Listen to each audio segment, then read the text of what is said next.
Hi guys, in today's video I'm going to tell you how to fix the moisture detected error in your charging port in the Samsung Galaxy S25 Plus.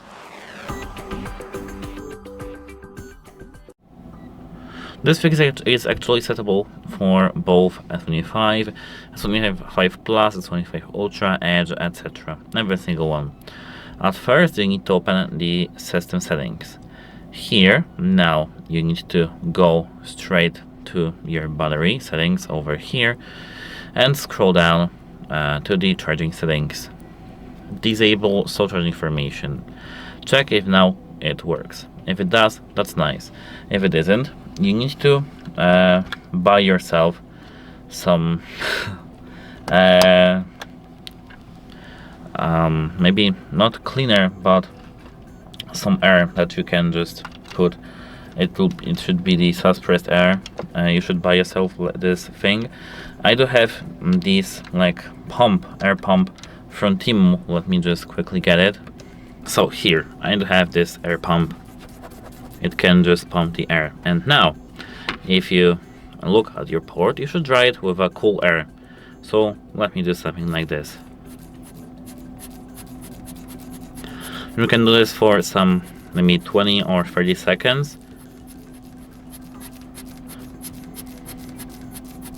And once done, you should be able to charge your device. So let's take my charger, plug it into the port, and now I am able to charge my device. If you are able to do so, that's nice.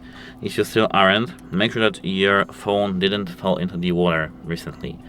If it did, you need to contact the device support because your device may be broken.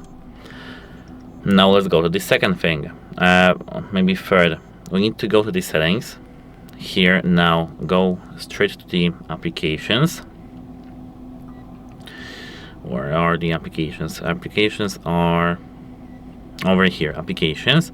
And now you need to tap, where was that? Here, in your applications, you should find the config APK. This is this thing. Here, as you can see, we do have no use, but you need to tap force stop. Okay, and now you need to restart your device. Apart from this config APK, you should find some system applications such as Android. Wait a moment, where was that?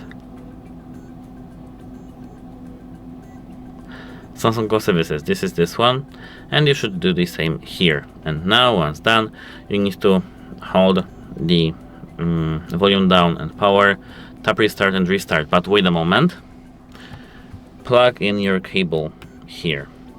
Now tap restart and restart. Now every single thing in your device should be restarted, and now your phone should be working. If it still isn't, you need to contact the device support because your device may be just broken and you need to have your Samsung phone fixed. And that's it. Hope it helps you and have a nice day. Goodbye.